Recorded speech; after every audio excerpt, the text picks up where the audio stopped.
Bravo.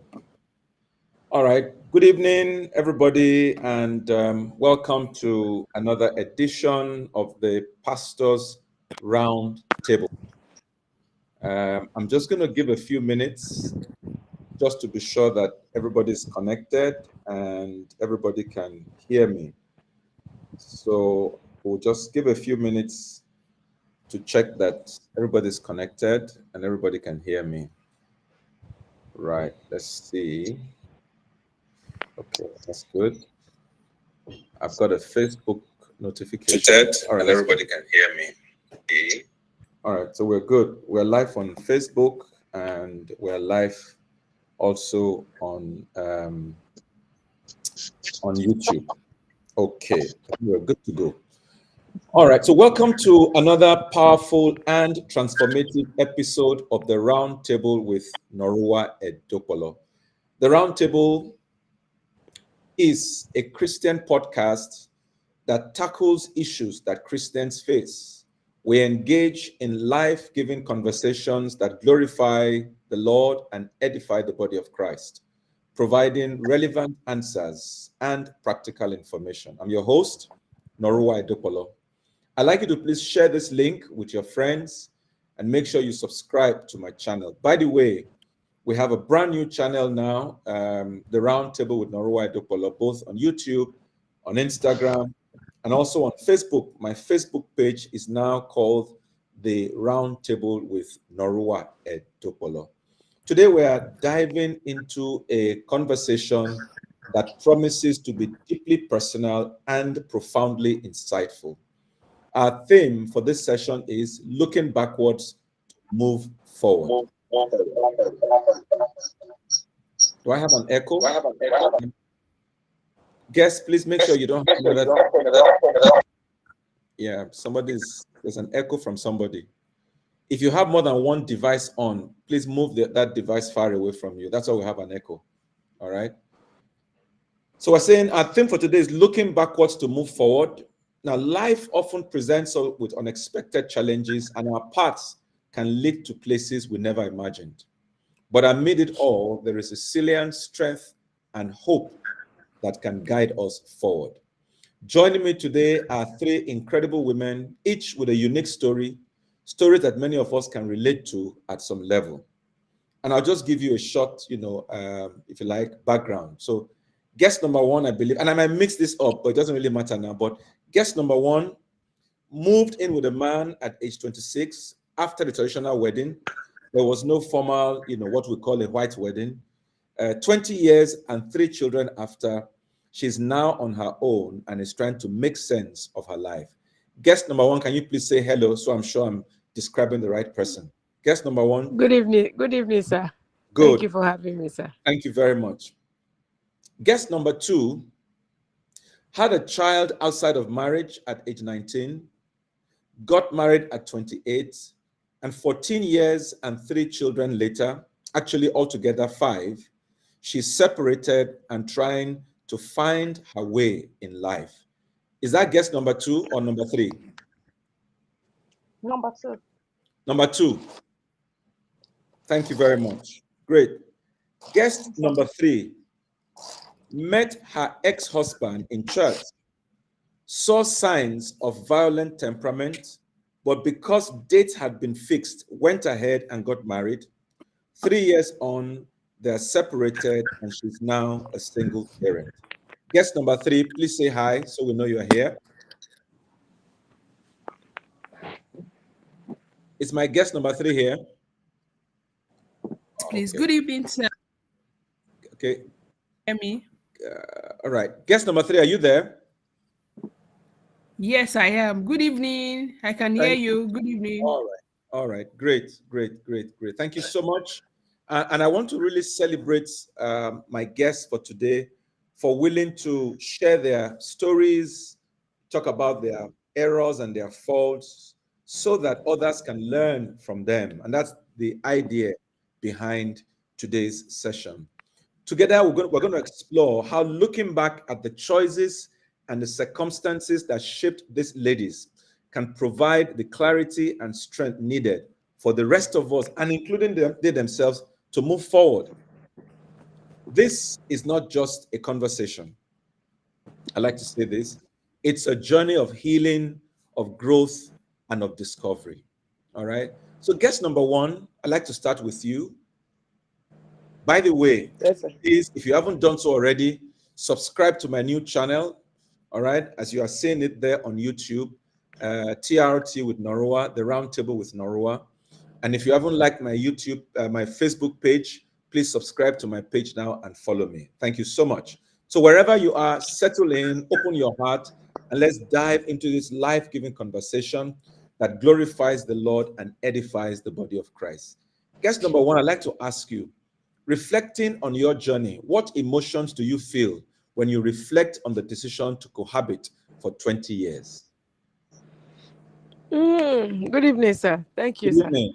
evening.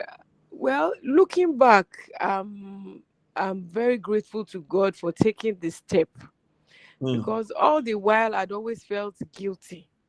Guilty in the sense that I was with someone that I wasn't supposed to be with in the first place. So all through the 20 years, I'd always felt guilty. I'd always knew something was wrong. But because in my family, we have a history of single parenthood, I wanted to avoid it at all costs. So I was just like, okay, I don't want to be a single parent, so I have to stick with it. I need to move on. I need to just stick with whatever comes my way, just because I didn't want that stigma of being a single parent. But at the end of the day, it was even better for me to be single than be in a torturous wedding or marriage or home. I was not happy. The children were not happy, and you know. But looking back now, I'm happy I took the decision. I'm very very happy. I'm very happy. I'm happy. I'm in a better place. It's not easy, but I'm in a better place, and I'm grateful to God for giving me the opportunity to think ahead and move. So essentially, it was really about what will people say. That's what kept you there for that long, yes? Yes, yes. All right. Guess number two, looking back at your younger self, how did having a child at 19 influence your decisions about relationships and marriage?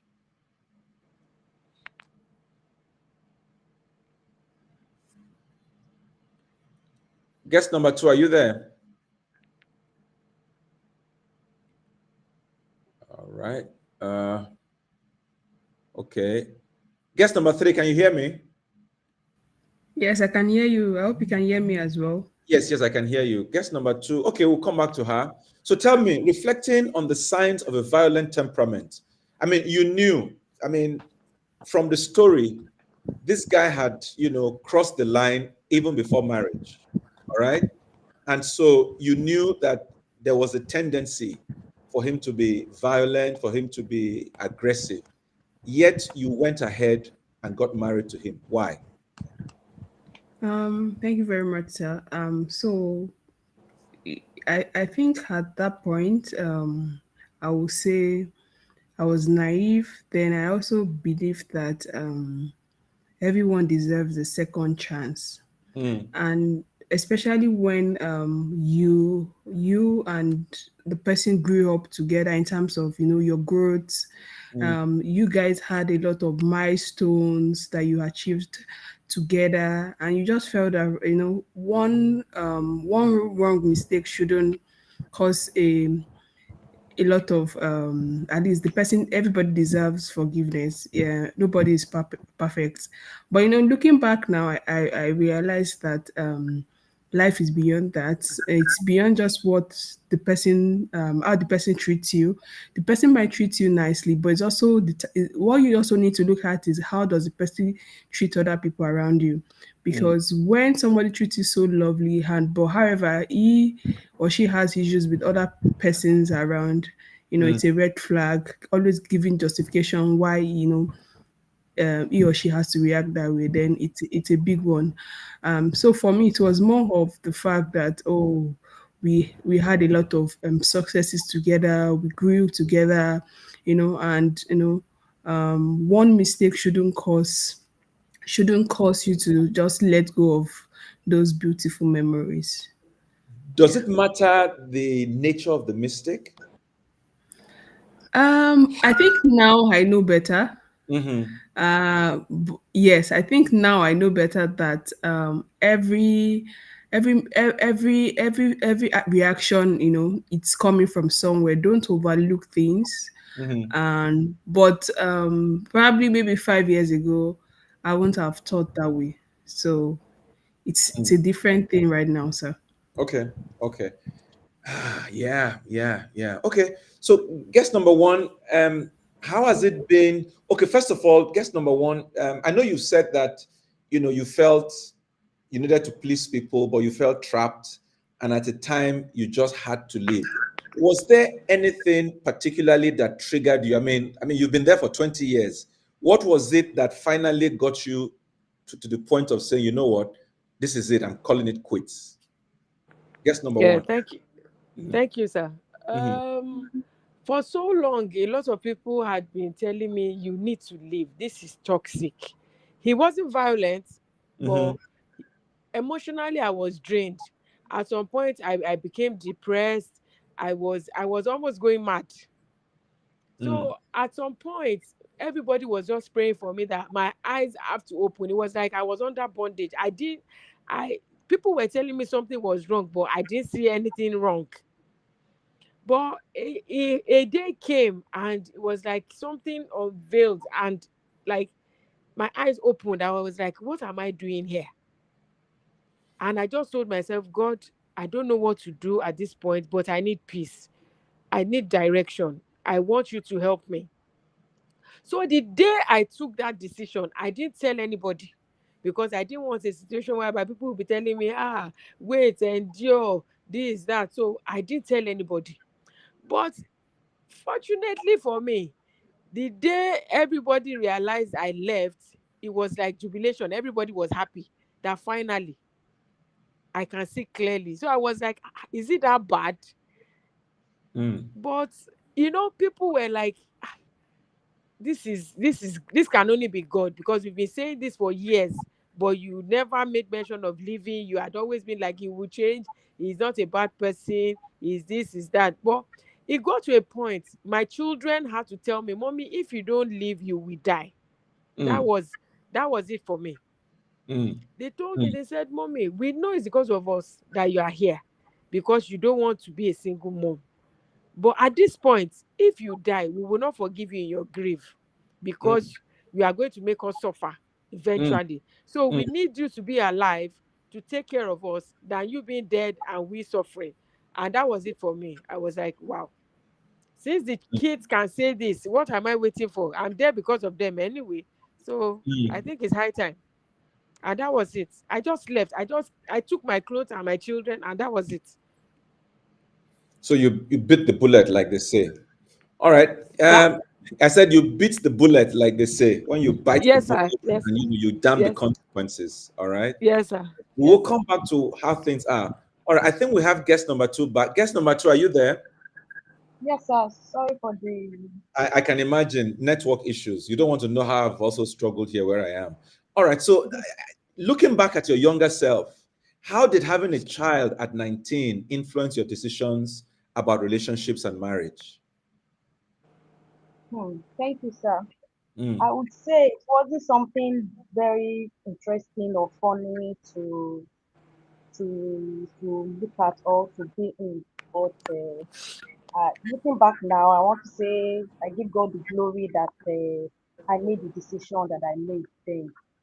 Like in my family, they will say uh, I'm the kind of person that your parents will say sit down there and she will be there, and I can stay there till from morning till night. Like I'm that kind of girl that is an obedient child. So when they heard that I was pregnant, maybe maybe by other siblings, but it just happened because a child that was brought up from a Christian home and a novice, and you don't even you are not even allowed to go out to do all sorts of things, and they don't even believe that this can happen. But it happened because of some things that I will say later. I can mm, say part of the mistake of parents, like tying your children down, making them, putting them, caging them, and by the next available opportunity for them to go out like this, they just mix it. So that was what happened in my case. And when I was pregnant, it wasn't funny. It was something that I never in my life because I can say that I'm one of the people that always abuse girls out having boyfriend at tender age. But it happened. And when it happened, I can probably say that I suffered because it Mm. wasn't what I was expecting. I suffered, carrying the baby up and down. And in fact, initially, I didn't even know I was pregnant because a novice, somebody that has never been in that situation before, until some months later, and going up and down with no. At that point, I had my parents were separated, and there was nowhere to go, and you just have to fend for yourself and manage with the baby. So I miss so many.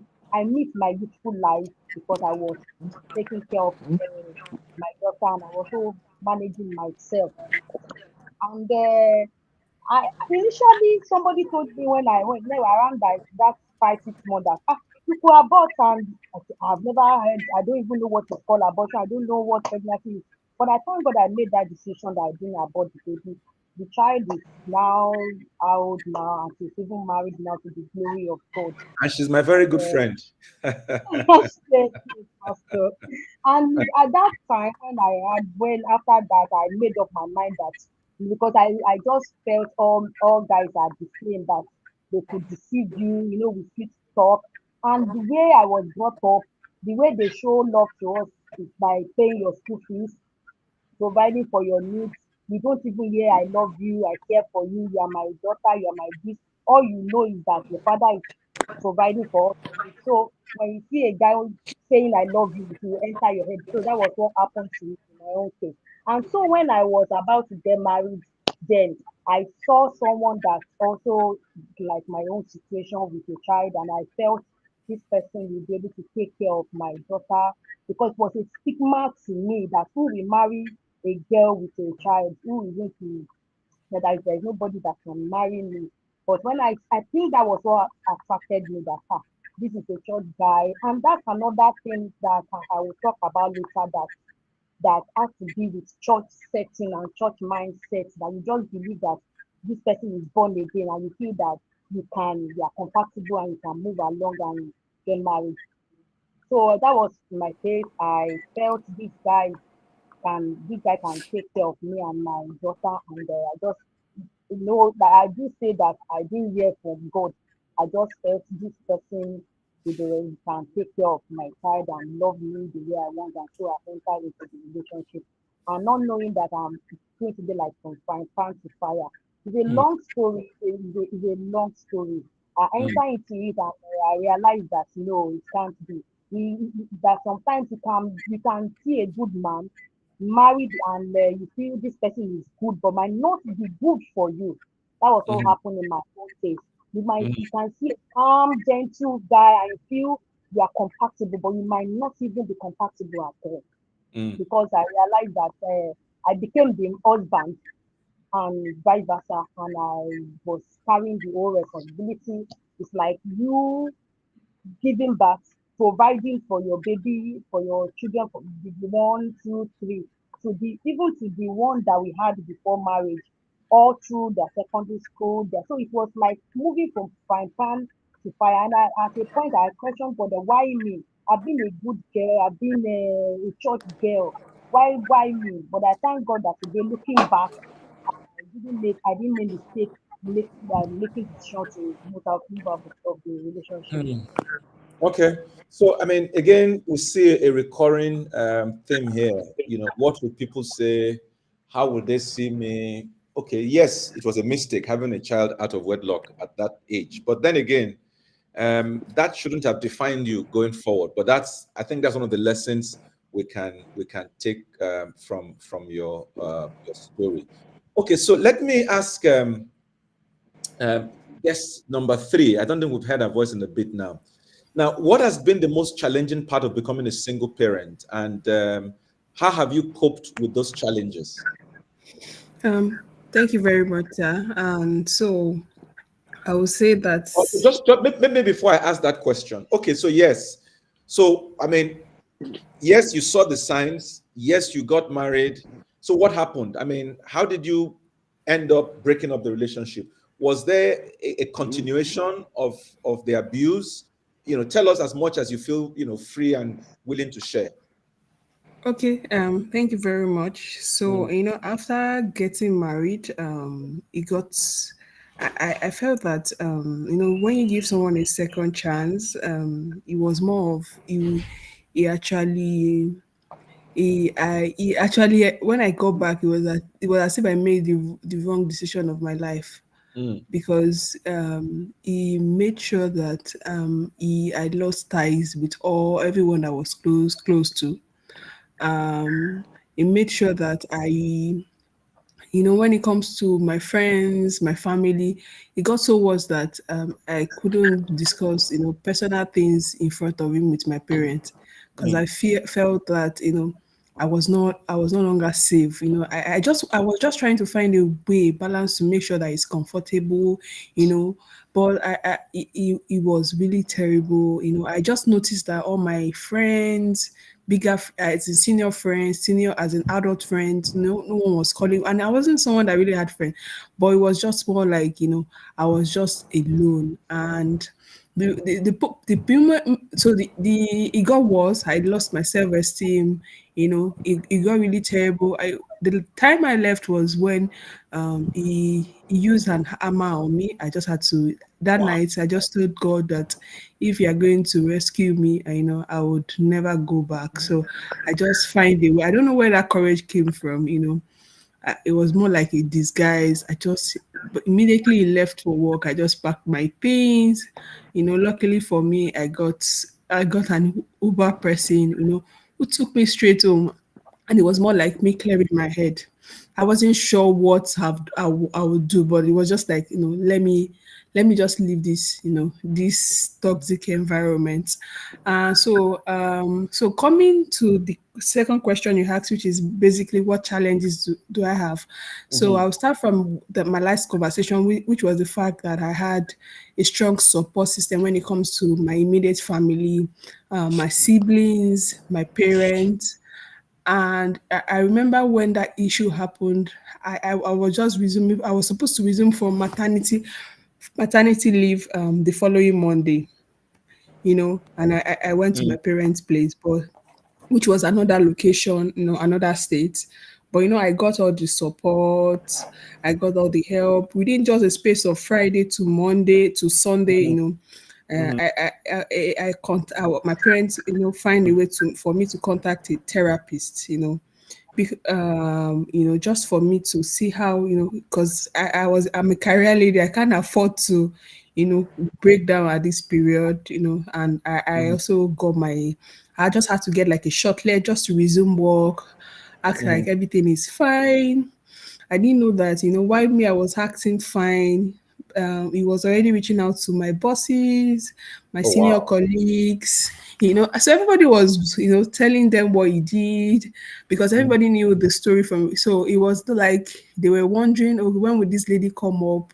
When will she talk? Who is she going to talk to? But, I was just forming, everything is fine, mm. and all of that. So everybody Uh, else knew something was wrong. you said? Everybody else knew something was wrong. Yes, at least my direct boss knew, my line manager knew.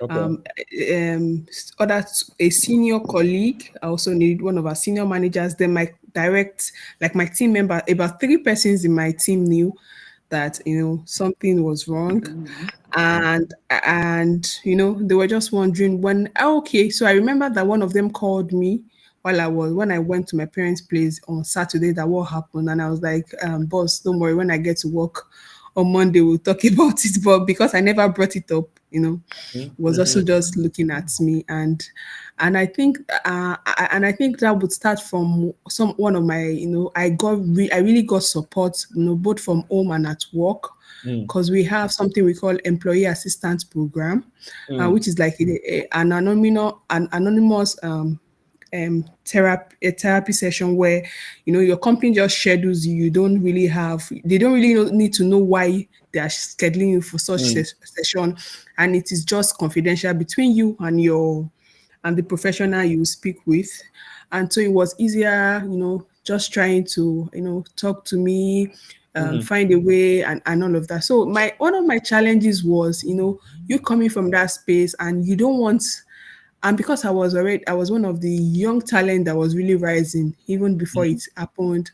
I didn't want a situation of opportunities will come, and one thing they think about is, this lady is currently going through something. Are we sure that she's capable? So, and I think mentally too, I remember when I had to tell myself that,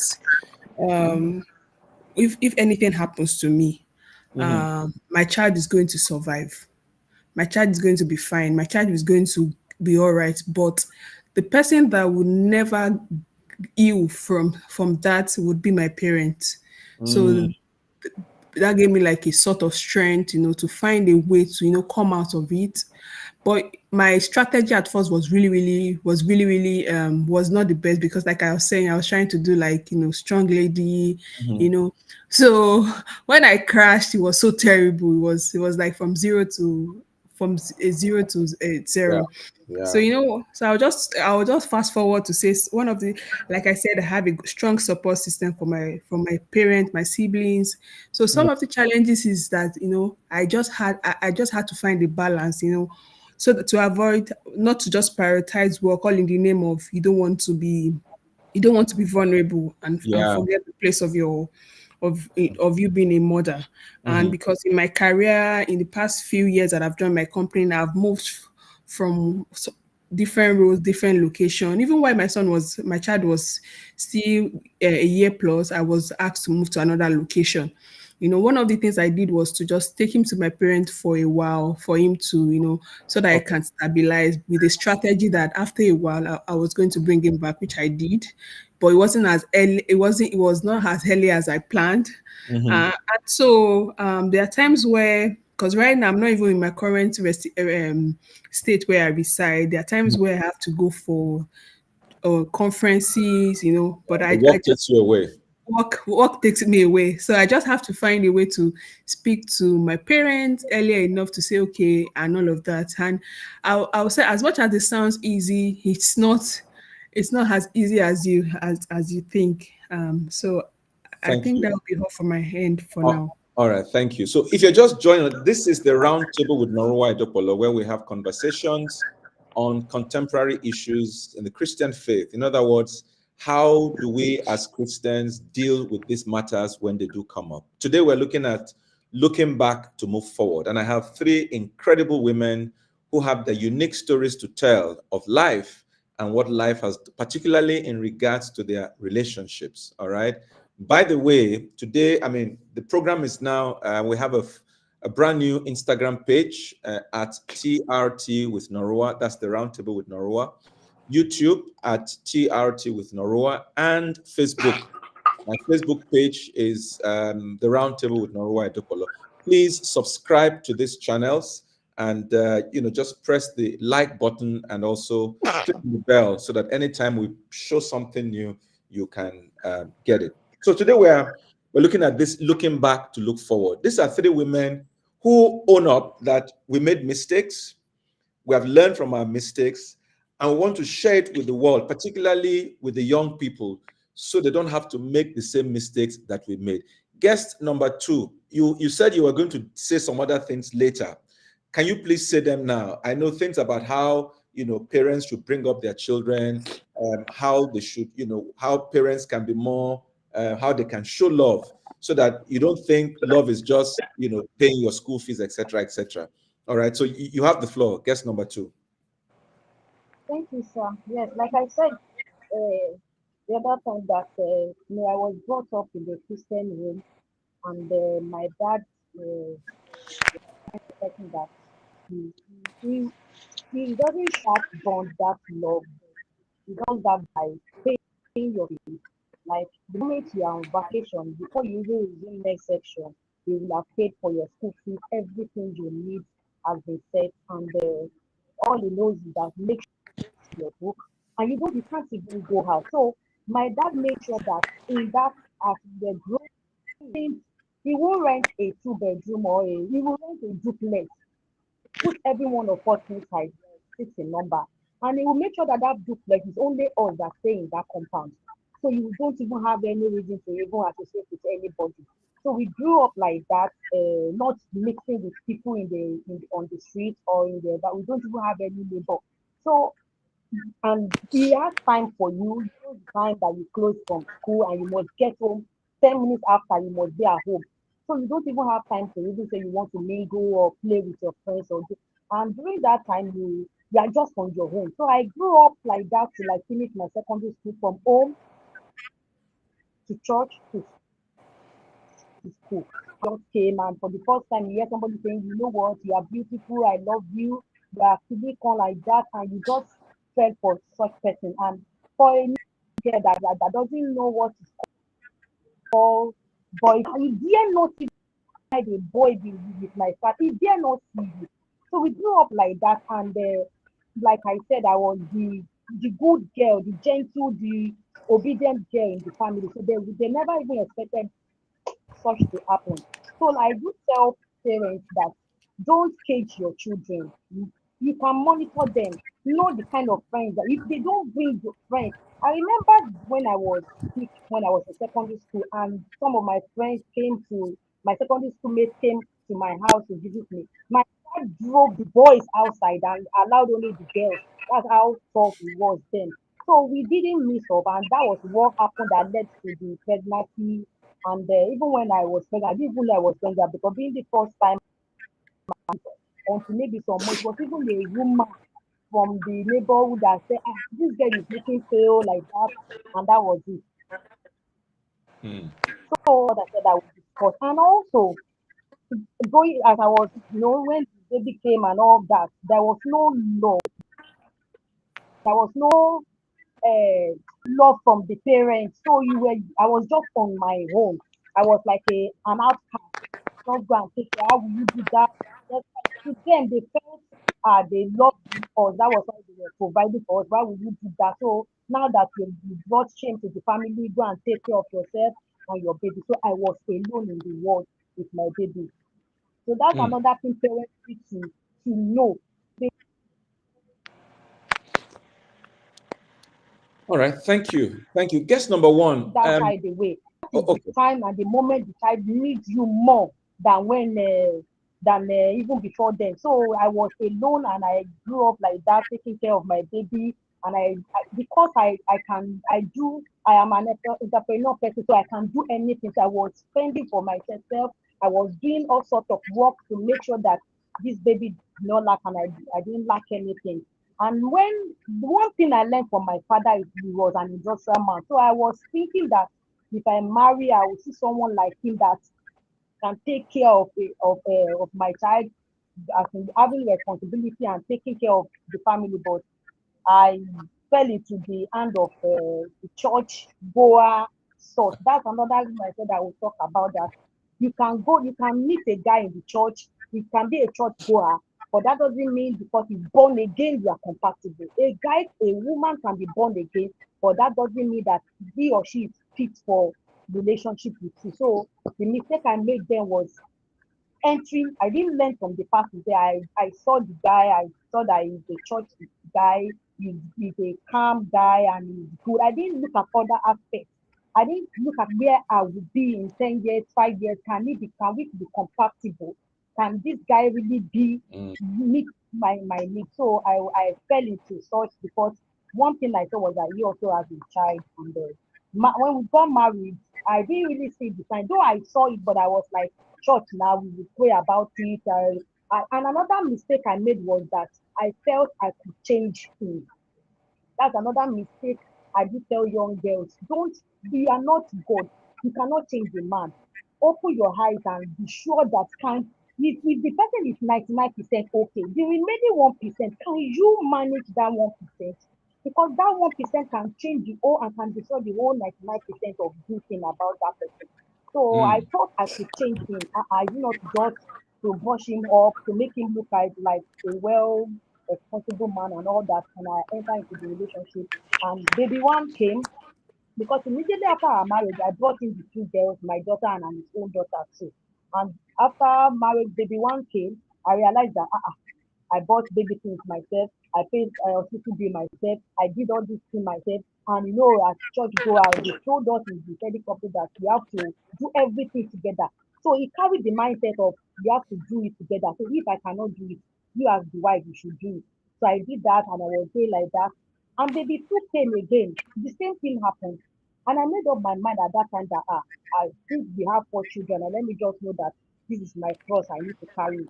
And after 4 years, mistake came again because you know, as Christians, you don't have to deny your husband and all that. So another baby came. That was when I knew that I was into it. Because from the pregnancy to delivery to baby food to everything, I was doing everything. And another thing is that because he has this laid back spirit that if I don't do it, this lady will do it. They told us that we are to do it together. And so he had that mindset. And so he just relaxed that he knows that I will do it before anything I've done it. And because I'm the kind of person I grew up to be responsible for myself and myself. So I don't wait for any man before I do things. So I brought that spirit into relationship. And that's another thing I tell young girls. Even if you are well to do, you have everything, let that man be responsible. And I remembered what Pastor you told us sometimes ago too, that about let that man let him know that he's responsible for this. But the husband, my husband, I do like calling him my husband. I'm sorry to say, but he has that spirit that he cannot do it. So you just have to do it. I continue like that till the children enter from primary one to secondary school to university. The girl is in final year now, and also the first daughter we have together is in final year. He could not say this is a dime that he paid for this. So because he just felt it, I would do it. So I just carried the responsibility. At a point, I was losing it. I nearly just few percent. I would have gone. I told myself that if I die, these children will suffer because I know they will suffer. So I made up my mind that it's high time for me to just separate. And that was what I did at that time. That okay, you know what? Let's separate for a while. That was what I said because it was at that point we needed to pay house rent. And I said, if I can we be married for 14 years and you cannot say for 1 year you struggle to pay house rent. I said, after this one, if you cannot, the landlord brought the bill, the house rent to us, and it was on the table for 6 months because they increased the house rent, and so he brought the letter earlier that okay, oh you guys, if you know you are not going to pay, oh you better leave before that time. The letter was on the table for 6 months. That was when I made up my mind that okay, you know, and another thing is that they say that in Yoruba that ajo ojowolo. If you don't even have the money, you have empathy, you have passion, you have sympathy. You talk about it. We don't have that communication at home. The moment school fees is when we are supposed to pay school, he won't talk about it. He will never talk about housing. He will never talk about anything. What with these children is he will never talk about it. He just feel that this girl will do it. And so I was losing my mind because I was doing so many things at that time, doing this business.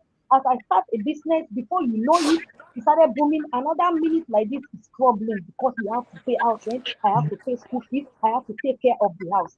And I did that for 14 years. And I made up my mind at that time that you see, I just have to leave because it got to a stage I was going from one hospital to another. They were diagnosing different kind of sickness.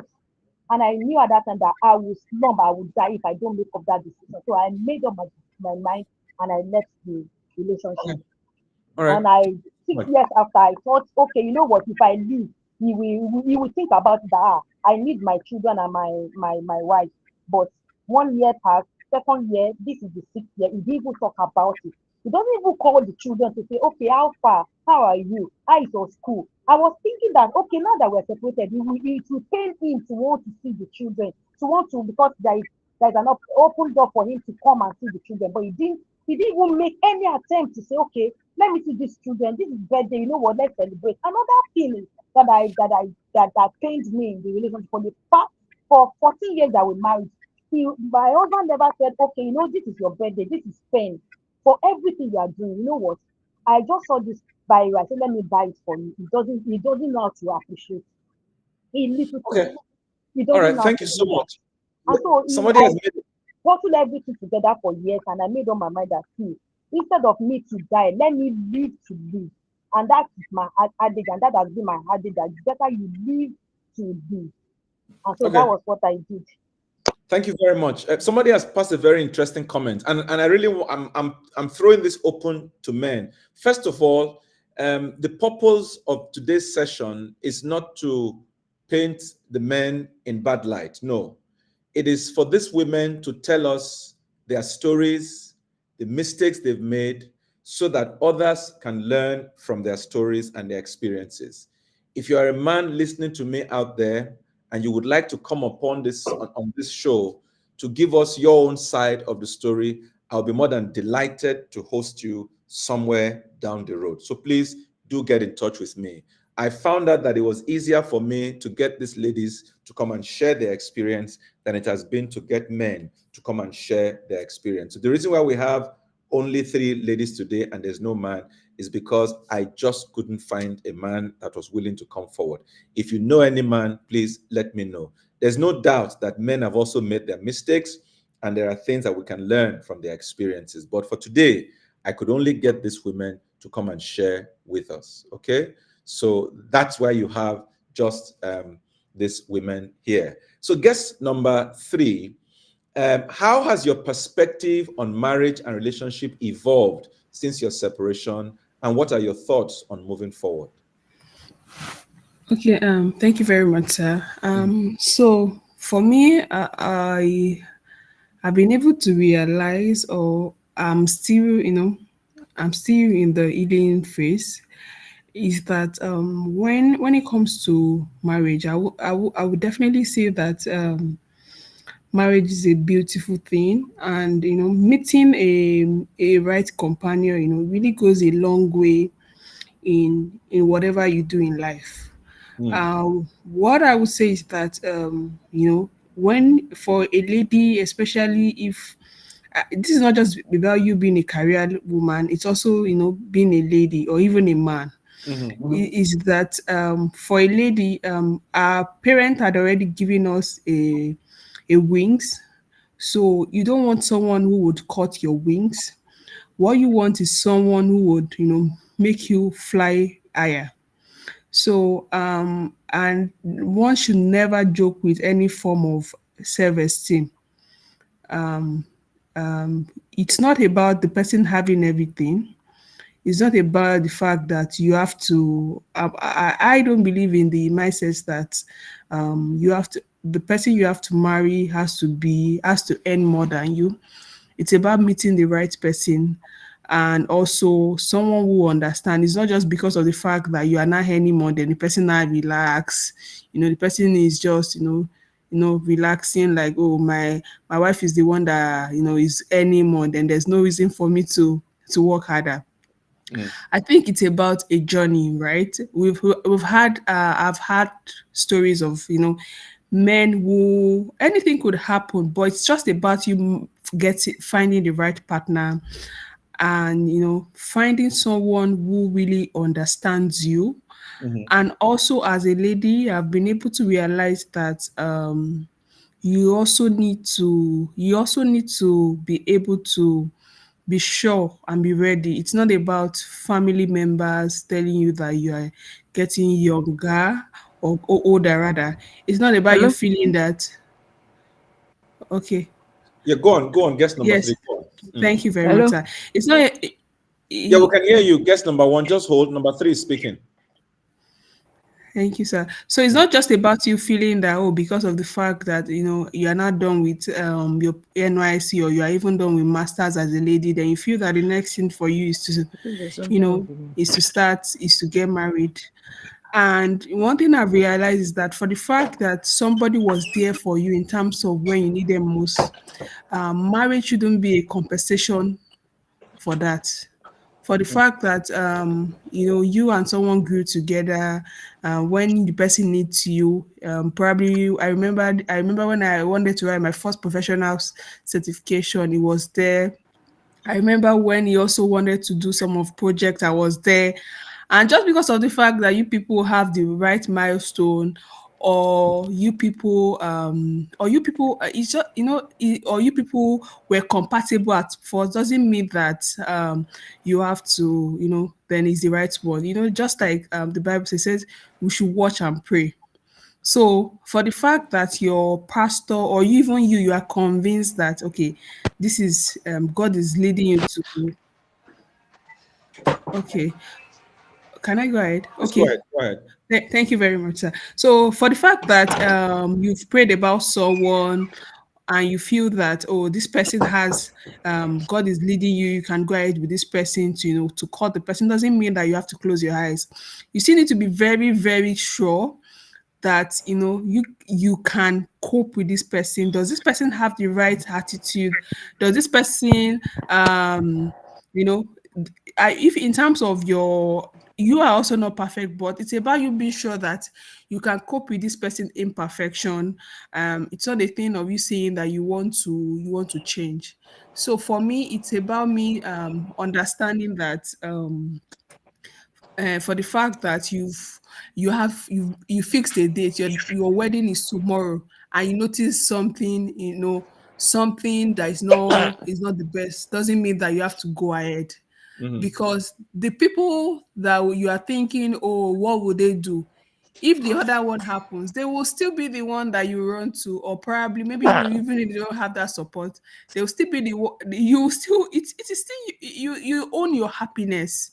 Mm. You own your happiness. Happiness Mm. doesn't come from a man. Happiness doesn't come from the fact that it's until when you are married that the man completes you. So it's about you coming old and you also meeting someone that it's old. Mm. That is about that is what I feel. And that is Profound. I like that you own your own happiness. Very profound. Very profound. So, if you are thank you, just sir. joining us, this is the roundtable with Noruwa Edokpolo, the place where we have contemporary conversations on contemporary issues that Christians face, and we try to see how the Word of God can become relevant in dealing with those issues. All right. And tonight we're looking at looking back to move forward.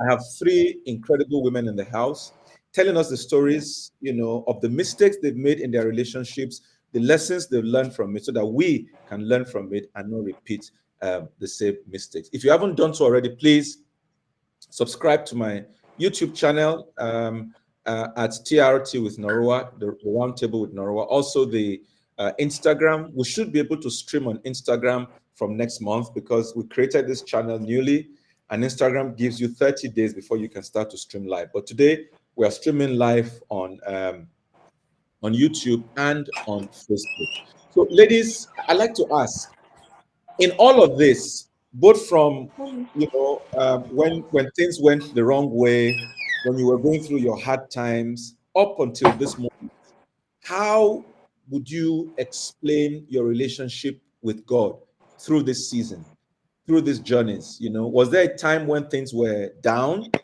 Was there a time, I mean, how has it been with you and your walk with the Lord? What has your relationship with God, how has it been? Maybe we'll start with guest number one, then number two, and then number three. Please go ahead. Okay, sir. Thank you, sir. Mm. I will say that this what happened gave me an opportunity to come back to God, Mm. because while we were with Him, He didn't allow us go to church. We don't go to vigils. We don't go to church programs. No Bible study. Nothing. There was a particular time for over a year we didn't even step into a church. Mm. It was that bad. So my spiritual life was going down. I couldn't pray. I was lazy. I but living has been a blessing for me because I've been able to connect back with God. Now I go to Bible study. I pray more. I read my Bible, and the children too. They are beginning to be active in church. So for me, it's a blessing. It's a way for me, for God telling me that you have to come back. I own you, not a man. because all Mm. my life I lived for him. But now I live for God and for myself and for my children. Because I realized that because I didn't want to be a single parent, I was always taking anything. And I even forgot about God at some point, because I was like, he can do everything for me. He is there. I was so afraid that if he says sit down there, I must sit down there. I dare not move. I was so afraid. But now is for me is a blessing. I'm closer to God. I love my spiritual life now. Is for me is a blessing. It's a Mm. blessing. Thank you. Guest two.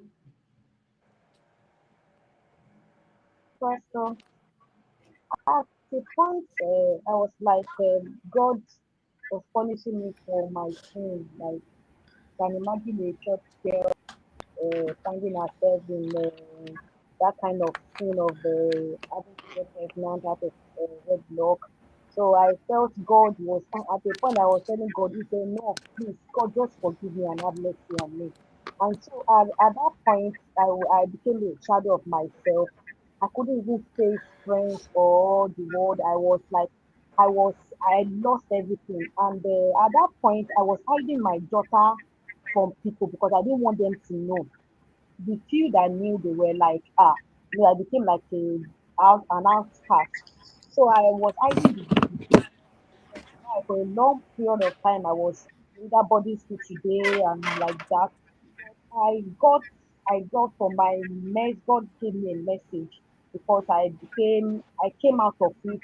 I got the boldness and because I found God again, and I went back to God, and He restored me, gave me that boldness and gave me that message that even from your mess I could still bring out message from your mess.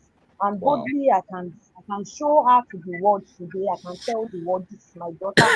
As in I am proud to even to have her at that time that see I had her at my tender age, and I thank God I didn't even abort her, or I didn't mess up mess her life up, and I'm here Mm. today. So I thank God for it. I have message. I have so much to offer to teenagers, to young people, so much to offer with the boldness and with the grace God has given me. So I thank God for that. Wonderful. Thank you. Guest number three. Thank you very much, Pastor. So for me, I cannot rule out the place of God. Um, I remember the first time when I left, the position was not to, not to stay, was not to stay unmarried. The position was just to clear my head. And I think at that point, it wasn't about what family members had to say. It wasn't about what his family member had to say. It wasn't about what he also has to say. It was just about the place of seeking the face of God and asking God what should I do. And I remember that even while we were still together, I had a revelation, and you know so I just knew that it was the time to just seek the face of God and be sure that I actually made the right move. And I think that, from what the revelations I had, it was more like, okay, my child, I'm giving you a second chance. I'm giving you the opportunity to rewrite the story, to fulfill purpose. Doesn't matter if your beginning was rough. Diamonds are made from, Mm. are Mm. made rough. It's about you taking ownership of yourself and believing that you would you will be your life will be a testimony. And I think that that period when I heeded to God, it was more like as if a lot of embargo was lifted. There are Mm. a lot of opportunities that I had lost that were just coming back. And even till now, I still ask God, um, is it actually like, what is it a thing that you wanted me to just stay away for a while, or you wanted me to just think about it, probably, because our God is a merciful God. He Mhm. can decide to say, my daughter, it's time for you to reconcile. But I've never seen the answer had always been no, no, no. It was a thing of if you hadn't come out at that time, probably you won't have a story to tell.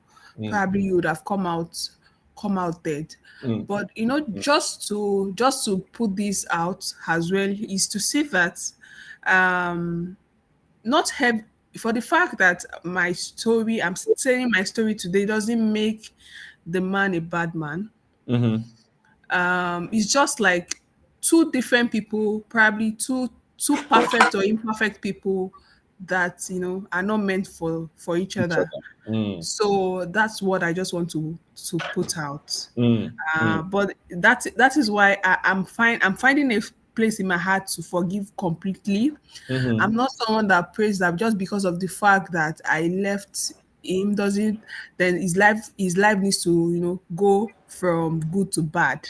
mhm, I'm someone that believes that when we see each other, it should be great news. mm, You know, I'm someone that look forward to a mutual co-parenting, not what is currently happening that I had to like I'm the sole bearer.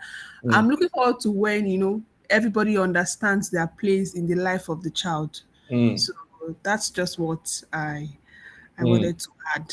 Thank you. Thank you, sir. Thank you. So much, so much, so much has gone down today. I hope somebody's listening, from the parents to the young people. Please share this particular video with the young people around you. There's a young girl now who somebody is telling, I love you, and all the guy wants is to sleep with her and dump her. This would help. All right. And I also like the fact that in all of this, God has been there.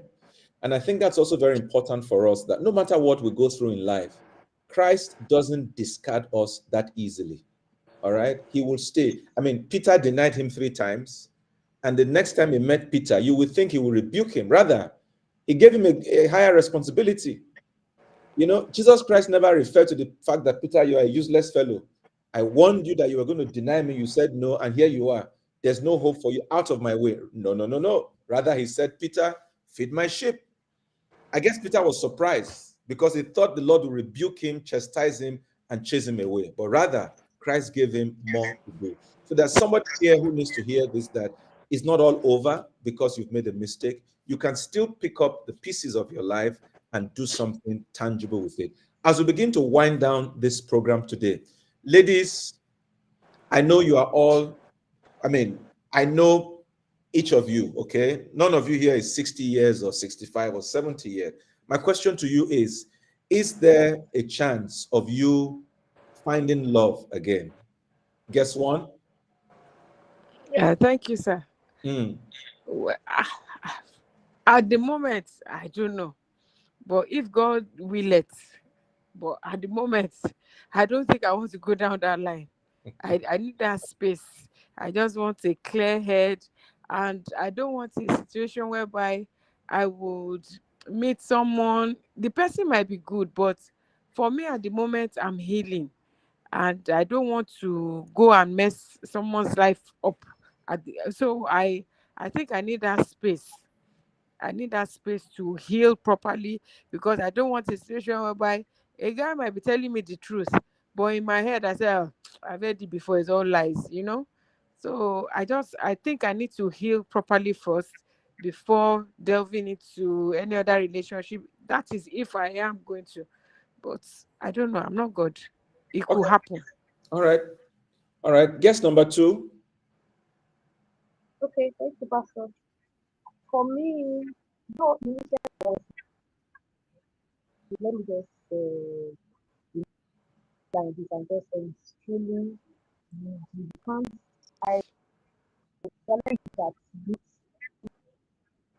marriage cannot bring happiness to you. You have to first find the happiness in yourself, find the joy in yourself. It doesn't make you a happy person. So I I I initially I was like nobody can be like my father that can provide, that was what I was looking for then. But I realized that some men are also good outside. So I've been 6 years. I initially I didn't think about looking forward to see there is going to be another. a good guy out there. But I think it's something I will give a talk to, because I know that I still have Okay. years to spend on earth, and I never want to remain single forever. Mm. So I will, Thank you. so Okay. I will give it a thought. All right. Guess number one. Yes, sir. Okay, I think it's guest three. Guest Guess number one three. had Sorry. Three, already. Guess yeah. number three. Yes. Yeah. Guess number three. Please. Go ahead. Thank you, sir. For me, just like the other speakers have said, it's for me. It's about God's leading. I'm sure if you asked me this question 4 years ago, I would say, never again, right? But now I realize that I have a purpose in life, Mhm. and I might, God knows best. I might think it's going to be far, and God says it will be near. But it's about me being sure and that it's actually God's leading. And I just know that my God is not a magu magu God. Mm. He's not a dubious God. Mm. Is very very clear. It's only if you would just want to do what you feel like doing, because even in little things that has nothing to do with marriage, just for you stepping out, putting on a particular clothes, you know, doing some certain things is leading you, not to now talk of when something that has to do with a Mhm. life journey. So Mhm. I'm just trusting God for the best time. And one prayer I pray is that God is going to give me the grace to know when is right, and I'm not going to miss it. In Wonderful. Jesus' Wonderful. name. Amen. All right. Guess number. Somebody asked a question. Say, what was your husband doing with his income for 14 years? Quickly now, because our time is up. What was your husband doing with his income for 14 years? Quickly, guess number He two. wasn't really doing, he wasn't really doing much at that time, because from the onset I've been the higher earner, so he would just became relaxed and became laid back. So he wasn't really doing much. Even with the little that he was doing, he was not that. He will just realize, he will just tell you, he want to repair this, he want to do this, he want to do this, and then before you know it, couldn't. At a point, he was doing Uber, and he couldn't even bring money to the house. He will tell you one sort of story to another. I kept asking, where is this money going to? So it wasn't really bringing much into the house. So that was what happened. All right. Thank you so much. Thank you so much, ladies. As we begin to wind down, let me just say here that, and maybe I will ask this question when I have my guest next week. I think it will be now. Is it possible that some of these men or women that we are describing may have?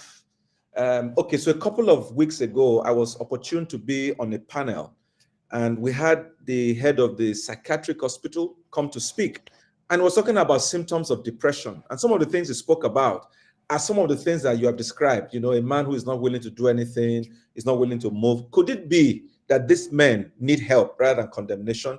That's a topic for another day. All right. This is the roundtable with Noruwa Edokpolo. We now are on a brand new YouTube page, YouTube channel called The Roundtable with Noruwa Edokpolo, and a brand new Instagram page. Both of them you can reach at TRT with Noruwa, and the Facebook page is The Roundtable with Noruwa Edokpolo. Now, starting from September, the Roundtable is going to air twice a month, every first and third Wednesday of the month. And starting from the 4th of September, which is next week, I believe, or 2 weeks' time now, I believe, we're going to be discussing a very, very interesting topic. My child is gay, or my child is lesbian, or my child is homosexual, or my child is on the spectrum, LGBTI. This episode will seek to address the challenge and often the emotional journey of Christian parents discovering that their children are homosexual. All right? It will seek to provide biblical insights, practical advice, and compassionate guidance on responding with love and grace while upholding their faith. How do you tackle this matter? And for your information, I have a couple of life cases on my hands where Christian parents are having to cope with children that have decided to go, in a different way. That's what we're going to be talking about on the 4th of September by 8 p.m. And I have my dear friend, Dr. Adeoye Oyewole, and also Mrs. Wigwe. Both of them are, experts in this area. So I look forward to seeing you on the 4th of September, being the first Wednesday of September at 8 p.m. for another edition of the Pastors Roundtable.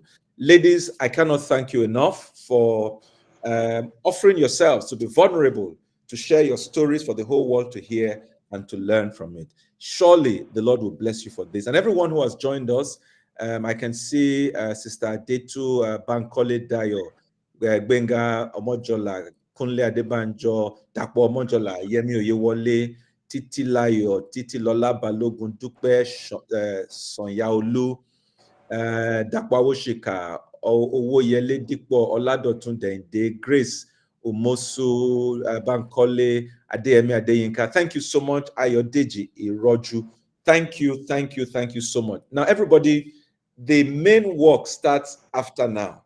Please share this video to your friends, to your family, to your children. Some of the things some of you find difficult to tell your children, just let them watch this video, this recording, and they will take a cue from there. And you don't have to even say much anymore. All right.